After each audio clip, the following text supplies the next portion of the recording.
Uma época em que eu abri o olho de manhã e a primeira coisa que eu sentia era um peso. Não era cansaço e nem preguiça. Era uma sensação estranha de estar atrasado.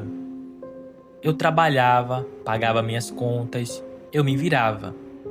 Mas quando eu olhava para o lado, via pessoas próximas conquistando as coisas, um apartamento, um carro, uma vida que parecia mais organizada do que a minha.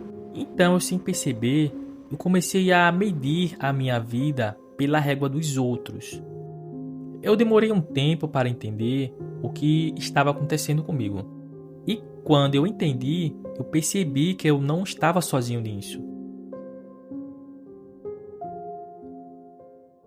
Pessoal, comparar faz parte do ser humano. Não é uma fraqueza, não é inveja necessariamente, é instinto.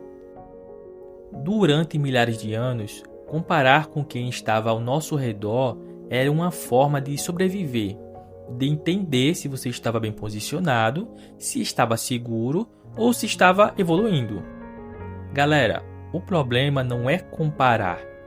O problema é quando a comparação deixa de ser uma bússola e vira uma prisão, porque existe uma diferença enorme entre olhar para alguém e se inspirar e olhar para alguém e sentir que a sua vida não é suficiente.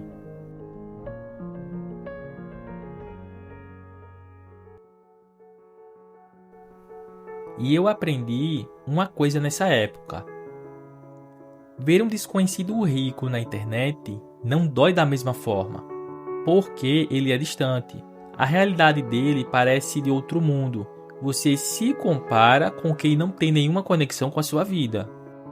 Mas, quando é alguém próximo, a história é diferente. Um amigo de infância, um primo, até mesmo da sua idade, um colega que começa do mesmo lugar que você. Aí a comparação tem peso, porque vocês partiram do mesmo ponto, da mesma cidade e às vezes a mesma realidade. E quando ele avança e você sente que está parado, a pergunta que aparece é cruel. Por que ele conseguiu e eu não? Porque você não conhece a história completa dele. Não sabe o que ele abriu mão. Não sabe o que está por trás daquilo que você está vendo. Mas no momento que você se compara, nada disso importa. Você só vê o resultado e sente a distância.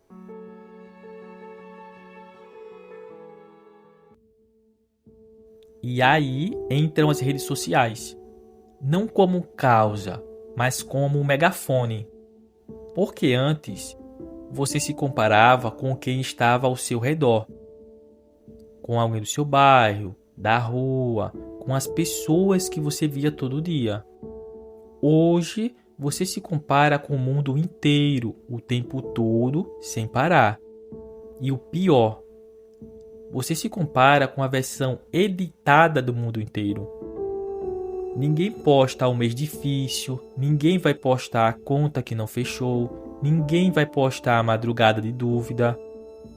Você vê o carro, a casa, a viagem e compara isso com a sua vida inteira, com as suas dúvidas, com o seu quarto, com a sua rotina.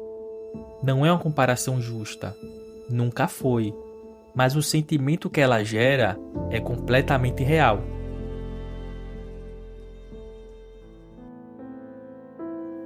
E existe algo que torna tudo isso ainda mais pesado: os prazos.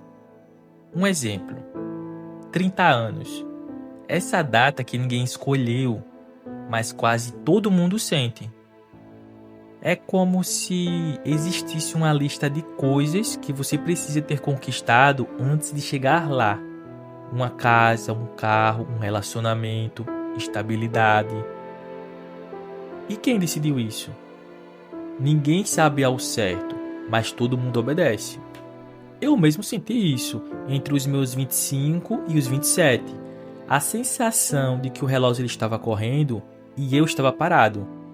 Mas o que eu não enxergava naquele momento era que eu estava construindo. só não estava construindo no ritmo que os outros esperavam, ou que eu mesmo imaginava que deveria.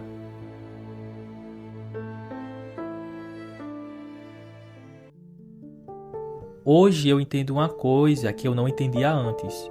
A comparação dói, mas quando você não sabe para onde está indo. Porque quando você tem clareza no seu caminho, o caminho do outro deixa de ser uma ameaça e vira só o caminho do outro. As redes sociais não vão sumir. As pessoas próximas vão continuar conquistando suas coisas. Os prazos imaginários vão continuar existindo. Mas talvez o problema nunca tenha sido a comparação em si. Talvez o problema seja medir uma vida inteira usando a régua de outra pessoa. Porque a sua história tem o seu próprio ritmo.